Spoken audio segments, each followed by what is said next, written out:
Conan, la cosa de la cripta.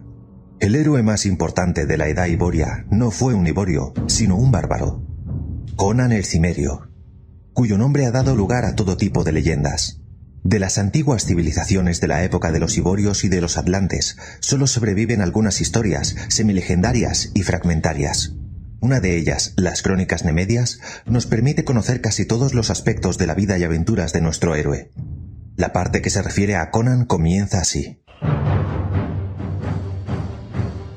Sabed, oh príncipe, que en los años que siguieron al hundimiento de Atlantis y de las radiantes ciudades de las profundas aguas del océano, hasta el apogeo de los hijos de Arias, hubo una era inconcebible en la que los rutilantes y poderosos reinos se extendían por el mundo como mantos azules bajo las estrellas.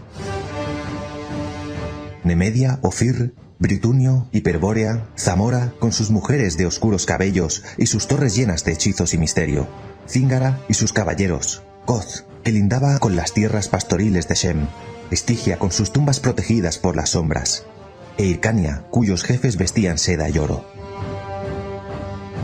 Pero el reino más arrogante del mundo era Aquilonia, que imperaba sobre los demás en el adormilado occidente. Aquí llegó Conan el Cimerio, de cabellos negros y mirada hosca con la espada en la mano, ladrón, vagabundo, asesino implacable, con una melancolía abismal y una exultante alegría para pisotear los enjollados tronos de la tierra con sus toscas sandalias. Por las venas de Conan corría sangre de los antiguos atlantes, tragados por el mar 8000 años antes. Nació en el seno de un clan que reivindicaba una región del noroeste de Cimeria. Su abuelo pertenecía a una tribu del sur que había huido de su propio pueblo debido a una contienda racial y, después de mucho peregrinar, se refugió entre los pueblos del norte. Conan nació precisamente en un campo de batalla, durante un combate entre su tribu y una horda de invasores vanires. No se sabe cuándo el joven Cimerio vio por primera vez la civilización, pero ya tenía fama de guerrero hacia la época de los Fuegos del Consejo, aunque aún no había visto 15 nevadas. Ese año los cimerios olvidaron sus querellas y unieron fuerzas para rechazar el ataque de los hombres de Ganderland, que había irrumpido a través de las fronteras de Aquilonia. Construyeron el puesto de avanzada en Venarium y comenzaron a colonizar las zonas limítrofes del sur de Cimeria. Conan pertenecía a la horda rugiente y sedienta de sangre que conquistó las montañas del norte, irrumpió a través de las empalizadas con espadas y antorchas e hizo retroceder a los aquilonios allende sus fronteras. Durante el saqueo de Venarium, y no habiendo alcanzado aún su pleno desarrollo, Conan ya medía más de 1,80 m de estatura y pesaba 82 kilos. Tenía el carácter alerta y cauteloso del hombre nacido en el bosque, la férrea dureza del hombre de la montaña, el físico hercúleo de su padre, que era herrero, y una inusitada destreza con el cuchillo, el hacha y la espada. Después del saqueo de la avanzada Aquilonia, Conan regresa por poco tiempo a su tribu. Desasosegado por los impulsos contradictorios de la adolescencia, de su tradición y de su época, pasa algunos meses con una banda de aesires en infructuosas incursiones contra los vanires e hiperbóleos. Al finalizar esta campaña, toman prisionero y encadenan al joven Cimerio, que cuenta entonces con 16 años. Sin embargo, no permanece encadenado por mucho tiempo. 1. Los ojos rojos. Durante 2 días los lobos habían perseguido a Conan a través de los bosques, y ahora se acercaban nuevamente. El muchacho miró hacia atrás y vislumbró unas figuras grandes y pesadas, peludas, de color gris oscuro, que corrían velozmente entre los negros troncos de los árboles y cuyos ojos resplandecían como carbones incandescentes en la oscuridad. Esta vez, pensó, sería capaz de enfrentarse a ellos, como había hecho otras veces. No podía ver a lo lejos, porque a su alrededor se alzaban, como silenciosos soldados de algún ejército embrujado, los troncos de millones de abetos negros. La nieve estaba pegada a la ladera norte de las montañas formando borrosas manchas blancas. Pero el murmullo de miles de riachuelos que se formaban al derretirse la nieve y el hielo presagiaban la llegada de la primavera. Era un mundo oscuro, silencioso y sombrío aún en pleno verano. Y ahora, a medida que se desvanecía la tenue luz para dar paso al atardecer, parecía más tenebroso que nunca. El joven siguió corriendo sin aliento, ascendiendo por la abrupta y arbolada pendiente, tal como había hecho desde que consiguiera abrirse camino, luchando para escapar de la mazmorra de esclavos de Hiperbórea 2 días antes. Aunque era cimerio de pura raza, había formado parte de una banda de invasores aesires que hostigaban las fronteras de Hiperbóreos. Los pálidos y rubios guerreros de aquella tierra sombría habían detenido y aplastado a los incursores, y el joven Conan conoció por primera vez en su vida el sabor amargo de las cadenas y de los latigazos, que eran el sino normal de los esclavos. Pero no permaneció mucho tiempo en esclavitud. Trabajando por la noche mientras los demás dormían, consiguió desgastar un eslabón de su cadena, debilitándolo hasta partirlo. Entonces, un día de tormenta, rompió violentamente sus ataduras. Esgrimiendo la rota y pesada cadena de más de 1 metro de longitud, mató a un guardián y a un soldado que de un salto se había interpuesto en su camino, y después desapareció en el aguacero. La lluvia que le impedía ver también sirvió para despistar a la jauría que llevaba el grupo de hombres que salió en su búsqueda. Aunque libre por el momento, el joven se dio cuenta de que había un reino hostil en su camino hacia Cimmeria natal. Entonces huyó hacia las tierras salvajes y montañosas del sur, donde confluían la frontera meridional de Hiperbórea, las fértiles llanuras de Britunia y estepas turanias. En algún lugar del sur, según había oído, se hallaba el fabuloso reino de Zamora, con sus mujeres de negros cabellos y sus torres llenas de embrujo y misterio. Allí se alzaban famosas ciudades: Shadizar, la capital, llamada la ciudad del mal; Arenjún, la ciudad de los ladrones; y Yezud, la ciudad del dios araña. Unos años antes había saboreado por primera vez las delicias y los lujos de la civilización cuando, formando parte de la sanguinaria horda de cimerios que atacaron en tropel las murallas de Venarium, participó en el saqueo de aquella avanzada Aquilonia. El sabor del triunfo estimuló su ambición. No tenía metas definidas ni un plan de acción preciso, sino vagos sueños de aventuras en las ricas tierras del sur. Visiones de brillantes piezas de oro y relucientes joyas, de manjares y bebidas sin límite, y cálidos abrazos de hermosas mujeres de noble cuna, que les serían dados como premio a su valentía, revoloteaban por su ingenua mente juvenil. En el sur, pensó, su corpulencia y su fuerza podrían proporcionarle fácilmente fama y fortuna en medio de los débiles habitantes de la ciudad. Así pues, se dirigió hacia el sur en busca de su destino, sin más bienes que una túnica raída y harapienta y poco más de 1 metro de cadena. Entonces, los lobos olfatearon su rastro.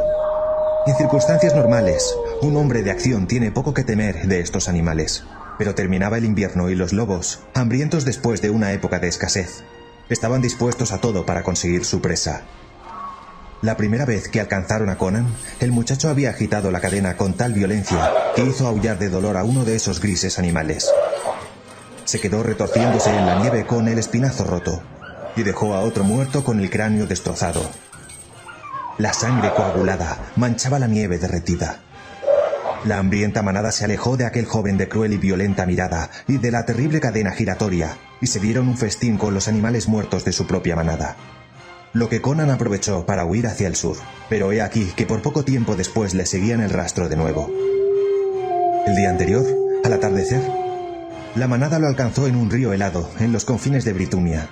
Conan entabló una lucha con los animales sobre el hielo resbaladizo, esgrimiendo la ensangrentada cadena a modo de mazo, hasta que el lobo más intrépido cogió los eslabones de hierro entre sus terribles mandíbulas y arrancó la cadena que sus manos sujetaban con dificultad. En ese momento, la violencia de la lucha y el peso de la manada que se abalanzaba sobre el muchacho hicieron que se rompiera el frágil hielo sobre el que se apoyaban. Conan empezó a jadear y a respirar con dificultad pensando que se ahogaría en la helada corriente. Algunos lobos habían caído con él, y tuvo la vaga impresión de que uno de los animales, medio sumergido en el agua, arañaba frenéticamente con sus garras delanteras el borde del hielo. Pero no sabía cuántos habían logrado escapar, ni cuántos habían sido arrastrados por la helada corriente. Con los dientes castañeteando, Conan logró salir del agua, por el extremo más alejado del agujero, lejos de la manada, mientras los lobos aullaban detrás de él. Estuvo corriendo toda la noche y todo el día siguiente, huyendo hacia el sur a través de las boscosas montañas, semidesnudo y aterido de frío. Pero durante el día los animales volvieron a alcanzarlo de nuevo. El aire helado de la montaña quemaba sus agitados pulmones y su respiración semejaba la ráfaga de un aparato infernal. Estaba casi entumecido y sus piernas, que parecían de madera, se movían automáticamente como si fueran pistones. A cada paso sus sandalias se hundían en la tierra empapada, y al levantarlas producían gorgoteos. Conan sabía que, desprovisto de armas, tenía escasas posibilidades de sobrevivir contra una docena de peludos devoradores de hombres. A pesar de todo, seguía corriendo sin pausa. Su severa tradición cimeria le impedía rendirse, aun cuando se enfrentara a una muerte segura. Comenzaba a nevar otra vez.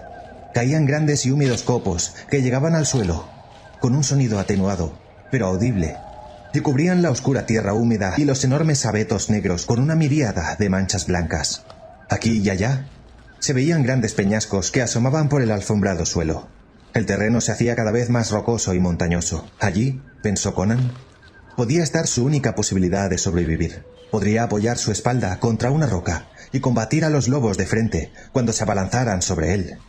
Era una esperanza remota, pues conocía muy bien la rapidez, como una trampa de acero, de aquellos delgados animales ligeros y enjutos de apenas 50 kilos de peso. Pero esto era mejor que nada. El bosque se hacía menos denso a medida que aumentaba la pendiente. Conan corrió con paso ligero hacia una enorme masa de rocas que sobresalían de la ladera de la montaña, como si se tratara de la entrada de un castillo enterrado.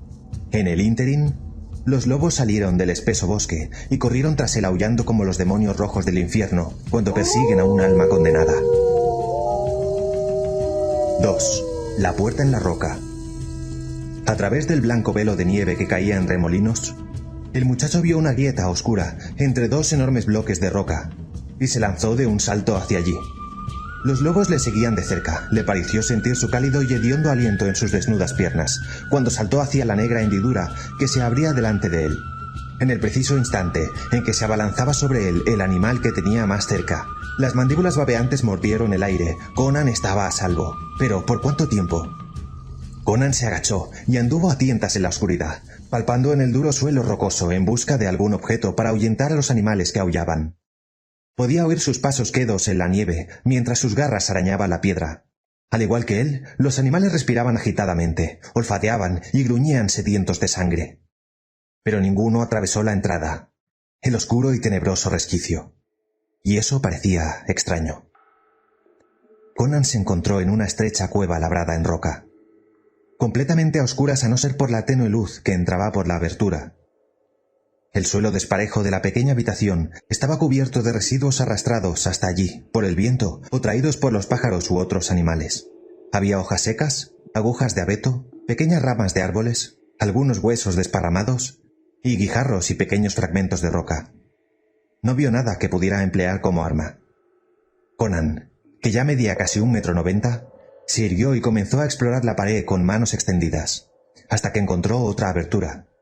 Mientras entraba a tientas por esa puerta penetrando en la más absoluta oscuridad, sus sensibles dedos le indicaron que en la puerta había una marca tallada en forma de jeroglíficos, de alguna lengua desconocida, o al menos desconocida para el ignorante muchacho de las tierras bárbaras del norte, que no sabía leer ni escribir, y se burlaba de tales muestras de civilización, considerando que eran algo afeminado. Tuvo que encorvarse mucho para pasar por la puerta interior, pero una vez dentro pudo erguirse nuevamente. Se detuvo un momento, escuchando. Aunque reinaba en absoluto silencio, algún sexto sentido parecía advertirle que no estaba solo en la habitación interior. No era algo que pudiera ver, oír u oler, sino que se trataba de una sensación de presencia, diferente de cualquier sensación conocida. Su sensible oído, habituado a ruidos del bosque, le indicó, por el eco, que este recinto era mucho más amplio que el otro. El lugar tenía un olor a polvo antiguo y a excremento de murciélagos. Conan tropezó con algunos objetos esparcidos por el suelo. Aunque no podía verlos, se dio cuenta de que no eran residuos como los que cubrían el suelo de la antecámara. Daban más bien la impresión de haber sido hechos por el hombre. Al dar una zancada a lo largo de la pared, tropezó con un objeto en la oscuridad, que se cayó y se hizo pedazos con gran estrépito bajo el peso del muchacho. Una astilla de madera rota le arañó la espinilla, añadiendo un nuevo rasguño al cuerpo cubierto de marcas de las ramas de abeto y de las garras de los lobos. Conan lanzó una maldición, se incorporó y tanteó en la oscuridad el objeto que había destrozado.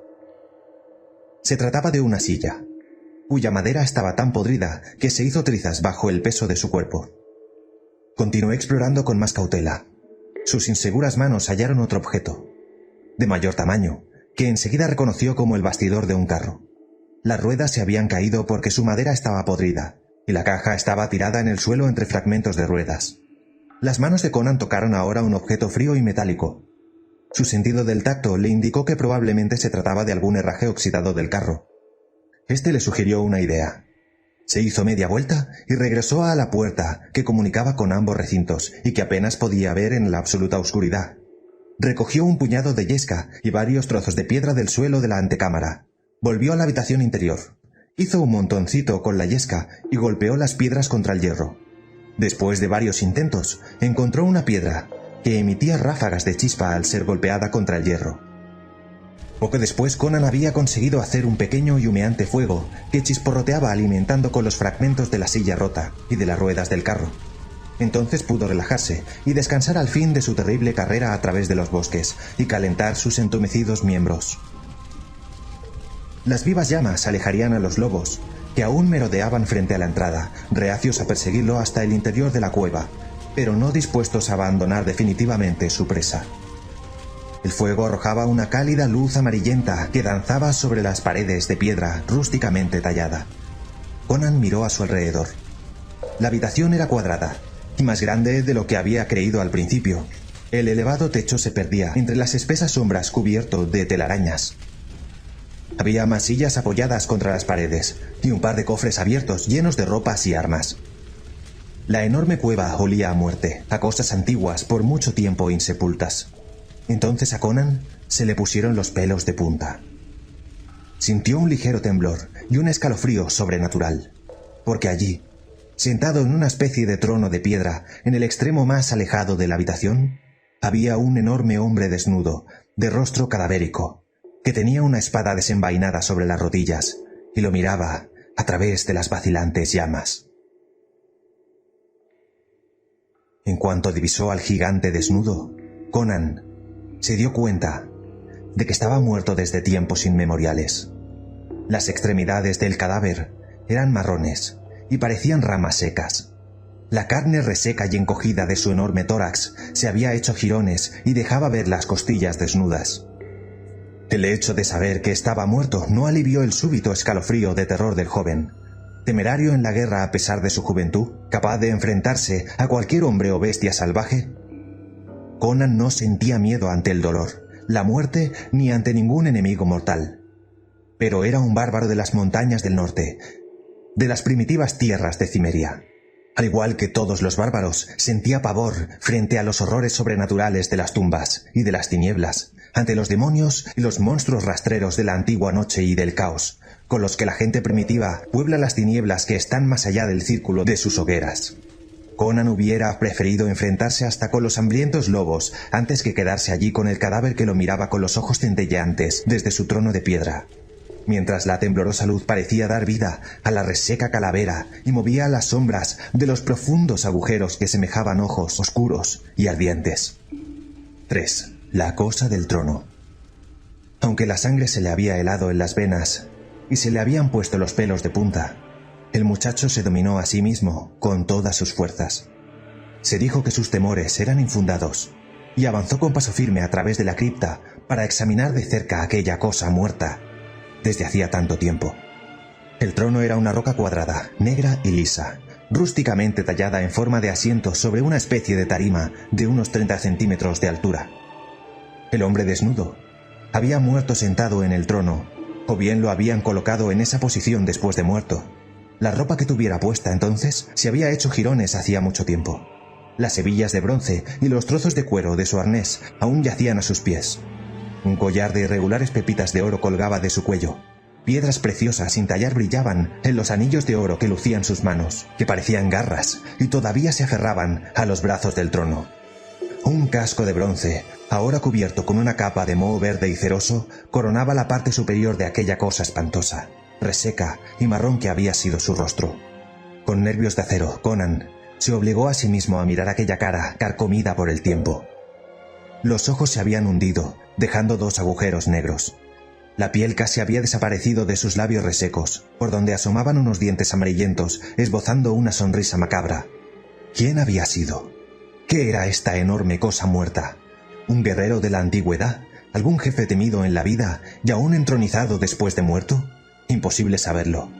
Unas 100 razas habían poblado y dominado aquellas montañas fronterizas desde que Atlantis se hundió bajo las aguas de color esmeralda del océano occidental, hacía 8000 años. Por su casco de cuernos se podía deducir que el caballero tal vez hubiera sido un jefe de los primeros Vanires o Aesires, o del primitivo rey de alguna olvidada tribu ibórea, perdida en las sombras de los años y enterrada bajo el polvo del tiempo. Entonces Conan bajó la mirada y vio la enorme espada colocada encima de las huesudas piernas del cadáver. Era un arma aterradora, un sable con una hoja de más de 1 metro de largo, hecha de hierro azulado, y no de cobre ni de bronce, como era de esperar por su antigüedad. Quizá fuera una de las primeras armas de hierro que empuñó el hombre. Las leyendas del pueblo de Conan hablaban de la época en la que los hombres combatían con rudimentarias armas de bronce, cuando aún no se conocía el hierro. Seguramente esta espada había visto muchas batallas en el remoto pasado, ya que su ancha hoja, aunque aún afilada, tenía muescas en varios lugares en los que, con fargor metálico, se había enfrentado a otras espadas y hachas en medio de la confusión de la lucha. Manchada por el tiempo y llena de herrumbre, todavía era un arma temible. El joven sintió que su pulso se aceleraba. La sangre de Conan, que había nacido para ser guerrero, hirvió en sus venas. ¡Crom! ¡Qué espada! Con un arma como aquella, podría enfrentarse ventajosamente a los hambrientos lobos que estaban al acecho dando vueltas y gruñendo en el exterior. Cuando tendió la mano ansiosamente para coger la empuñadura, no alcanzó a ver el destello de advertencia que brilló en las sombras y hundidas cuencas vacías de la calavera del antiguo guerrero. Conan levantó la espada. Era pesada como el plomo. Se trataba de una espada muy antigua. Tal vez algún fabuloso y heroico rey del pasado la había empuñado. Algún legendario semidios como Kull de Atlantis, rey de Valusia, antes del hundimiento de Atlantis bajo la agitada superficie de los mares. El muchacho blandió la espada, sintiendo que su espíritu se henchía de poder y su corazón latía más deprisa por el orgullo de poseer aquella arma extraordinaria. ¡Dioses, qué espada! Con semejante arma no había destino al que no pudiera aspirar un guerrero. Con una espada como aquella, hasta un joven bárbaro semidesnudo de las rudas tierras de Cimeria podría abrirse camino por todo el mundo y vadear los ríos de sangre hasta ponerse a la altura de los más importantes reyes de la tierra. De espaldas al trono de piedra, Conan movía de un lado a otro la hoja acerada y cortaba el aire con la espada, experimentando la sensación que producía la antigua empuñadura contra la palma de su mano. La afilada espada silbaba en el aire denso de la humareda, y la hoja del sable reflejaba los haces de luz de las llamas sobre las toscas paredes de piedra de la cueva como pequeños meteoros dorados. Con aquella poderosa espada en la mano, no solo podría enfrentarse a los hambrientos lobos que aullaban fuera, sino también a una nutrida tropa de guerreros. El muchacho respiró hondo, ensanchando su pecho, y lanzó el salvaje grito de guerra de su tribu. Los ecos del grito resonaron estruenduosamente en las paredes de la cueva, agitando las antiguas sombras y sacudiendo el polvo del tiempo. Conan no se detuvo a pensar que semejante desafío, en ese lugar, podría levantar algo más que sombras o polvo, cosas que debían permanecer eternamente dormidas. De repente se detuvo con un pie delante, al oír un ruido, un crujido seco e indescriptible, que procedía del trono situado al lado de la cripta. Volviéndose bruscamente, vio y sintió que se le ponían los pelos de punta y que la sangre se le helaba en las venas. Todos sus terrores supersticiosos y sus primitivos miedos nocturnos se le aparecieron de golpe, y lanzó un alarido que llenó su mente de sombras de locura y horror, porque la cosa del trono estaba viva. 4. Cuando los muertos caminan. Lentamente, con movimientos espasmódicos, el cadáver se levantó de su enorme asiento de piedra y miró a Conan con sus oscuras cuencas vacías, de donde ahora parecía escrutarlo unos ojos vivos con una mirada fría y maligna. De alguna manera, sin que Conan pudiera adivinar a qué mecanismo de necromancia primitiva obedecía, la reseca momia del guerrero muerto hacía tanto tiempo seguía con vida. Las mandíbulas que sonreían con una mueca grotesca se abrían y cerraban en una espantosa pantomima de lenguaje. Pero el único sonido audible era el crujido que Conan había escuchado, como si los marchitos y arrugados despojos de músculos y tendones rozaran unos contra otros. Para Conan, aquel silencioso remedo de lenguaje era más terrible aún que el hecho de que el muerto se moviera y viviese. La momia descendió, crujiendo del estrado de su antiguo trono, y movió su cabeza en dirección a Conan. Cuando fijó sus ojos huecos en la espada que el muchacho aún empuñaba, un espeluznante fuego embrujado ardió en sus cuencas vacías. Avanzando torpemente a través de la habitación, la momia se acercó a Conan como una masa de horror indescriptible sacada de la pesadilla de un cerebro demencial y extendió sus huesudas garras para coger la espada de las fuertes manos del joven. Paralizado por un terror supersticioso, Conan retrocedió lentamente. Las llamas dibujaban la monstruosa sombra negra de la momia en la pared que había detrás, formando ondas sobre la dura piedra. En la tumba reinaba el silencio, salvo el crepitar de las llamas a medida que destruía los antiguos muebles con los que Conan había alimentado el fuego, el crujir y el chirriar de los rígidos músculos coriáceos del cadáver que lo impulsaban con pasos vacilantes a través de la cripta, y la respiración acelerada y jadeante del joven, que estaba sofocando de terror. La cosa muerta tenía a Conan de espaldas contra la pared. Una garra marrón se alzó bruscamente. La reacción del muchacho fue automática e instintivamente lanzó un golpe. Se oyó el silbido de la hoja de la espada al abatirse sobre el brazo extendido, que crujió como una rama quebrada. Aferrada todavía al vacío, la mano cortada cayó dando un golpe seco en el suelo. Del muñón del antebrazo no brotó ni una sola gota de sangre. La terrible herida, que habría detenido a cualquier guerrero vivo, ni siquiera hizo titubear al cadáver animado. Simplemente retiró el muñón del brazo cercenado y extendió el otro. Con un impulso salvaje, Conan saltó de la pared empuñando agresivamente la espada. Uno de los impactos golpeó a la momia en un costado. Las costillas saltaron como astillas por el golpe, el cadáver se tambaleó y cayó al suelo estrepitosamente. Conan se detuvo jadeando en el centro de la cueva, aferrando la gastada empuñadura con mano sudorosa. Con los ojos muy abiertos, vio cómo la momia se volvía a poner de pie lentamente y con gesto mecánico extendió la garra que le quedaba. 5. El duelo con el muerto. Ambos se movieron lentamente en círculo. Conan esgrimía la espada con fuerza, pero se iba retirando paso a paso ante el implacable avance de la cosa muerta. El joven lanzó un fuerte golpe contra el otro brazo, pero falló, porque la momia lo retiró rápidamente. El impulso hizo dar a Conan media vuelta y, antes de que pudiera volver en sí, la cosa estaba encima de él. Le lanzó un manotazo con su garra, cogió un pliegue de su túnica y le arrancó de un tirón la gastada tela, dejando a Conan desnudo, con excepción de las sandalias y el taparrabos. Conan dio un paso atrás y blandió la espada sobre la cabeza del monstruo. La momia esquivó el golpe y el joven tuvo que saltar para ponerse fuera de su alcance.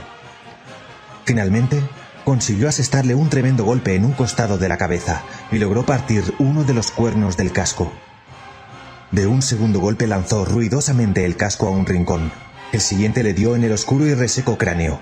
La espada quedó presa por un instante que estuvo a punto de perder al muchacho, y su piel recibió el arañazo de unas uñas negras que el tiempo había oscurecido, mientras Conan tiraba desesperadamente de su arma para liberarla. La espada golpeó una vez más a la momia en las costillas. Se alojó por un segundo casi fatal en la columna vertebral y volvió a quitarla de un tirón. Parecía que nada podría detenerla. Puesto que estaba muerta, nada podía herirla. Se levantaba tambaleante y se arrastraba una y otra vez hacia Conan. Infatigable y decidida, aun cuando en su cuerpo había heridas que habrían dejado a muchos poderosos guerreros tendidos en el suelo, revolcándose de dolor. ¿Cómo se puede matar a una cosa que ya está muerta? Conan se repetía obsesivamente esa pregunta. Le daba vueltas en su cabeza pensando que se volvería loco por la obsesión. Respiraba con dificultad. Su corazón latía como si fuera a estallar. Por más que la hiriera, nada podría detener a la cosa muerta que se arrastraba tras él. Entonces Conan atacó con mayor astucia. Pensando que si la momia no podía caminar sería incapaz de perseguirlo, le asestó un violento estoque con la espada en la rodilla. Crujió un hueso y la momia cayó al suelo, mordiendo el polvo de la caverna. Pero aún alentaba una vida sobrenatural dentro del pecho reseco de la momia. Se levantaba tambaleante, una vez más dando bandazos tras el muchacho y arrastrando su pierna destrozada.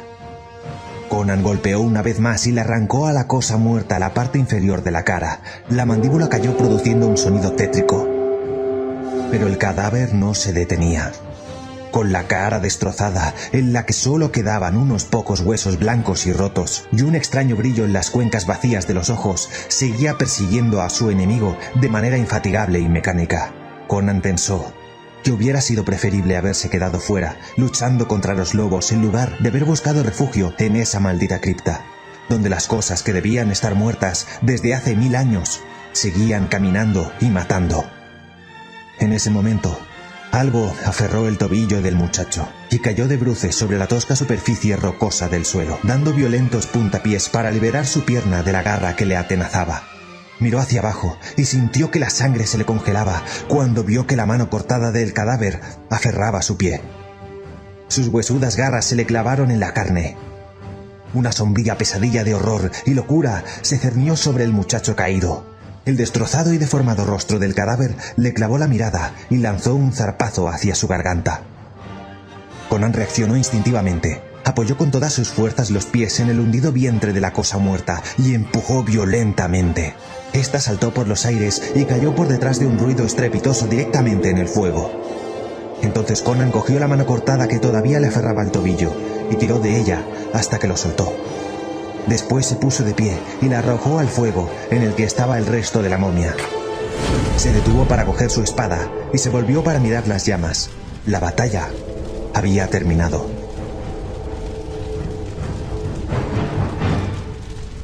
Reseca por el paso de los siglos, la momia ardía con la furia de las hojas secas. La vida sobrenatural que la animaba aún coleteó cuando intentó erguirse con dificultad. Mientras las llamas recorrían sus resecas formas saltando de un miembro a otro y convirtiéndola en una antorcha viviente.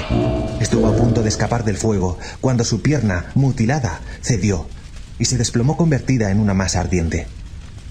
Un brazo envuelto en llamas cayó bruscamente como una rama que se arranca de un árbol. La calavera rodó entre las brasas. La momia se consumió completamente en pocos minutos, quedando solo unos pocos huesos calcinados y ennegrecidos. 6. La espada de Conan. Conan lanzó un profundo suspiro y respiró hondamente. La tensión lo iba abandonando y comenzó a sentir un cansancio terrible en todo el cuerpo. Se secó el frío sudor de espanto del rostro y echó atrás con los dedos la maraña de sus negros cabellos. La momia del guerrero muerto estaba, por fin, realmente muerta, y la espada era suya. La alzó, una vez más maravillado por su peso y por la sensación de poder que le transmitía. Por un instante, pensó en pasar la noche en la cueva. Estaba agotado. Fuera, los lobos y el frío seguían al acecho, y ni siquiera su sentido de orientación de hombre del bosque podría guiarlo en esa noche sin estrellas en una tierra desconocida. Pero en ese momento sintió náuseas. La cueva estaba llena de humo y apestaba, no solo por el polvo de los siglos, sino por el olor de la carne humana muerta hace tanto tiempo y ahora calcinada. El olfato aguzado de Conan nunca había percibido un olor semejante y le resultaba absolutamente repugnante. El trono vacío parecía mirarlo. Aquella sensación de presencia que se había apoderado de él cuando entró en la habitación interior por primera vez, todavía perturbaba su mente. Se le pusieron los pelos de punta y su piel se erizó cuando pensó en la posibilidad de dormir en aquella tétrica cueva. Además, con su nueva espada, Conan se sentía plenamente confiado. Respiró hondo, ensanchando el pecho, y empuñó la espada haciendo círculos en el aire. Poco después, envuelto en un viejo manto de piel que encontró en uno de los cofres y sosteniendo una antorcha en una mano y la espada en la otra, salió de la cueva. Los lobos no habían dejado ni rastro. Miró hacia arriba y vio que el cielo se despejaba. Conan observó las estrellas que brillaban trémulas entre manchas de nubes y, una vez más, encaminó sus pasos hacia el sur.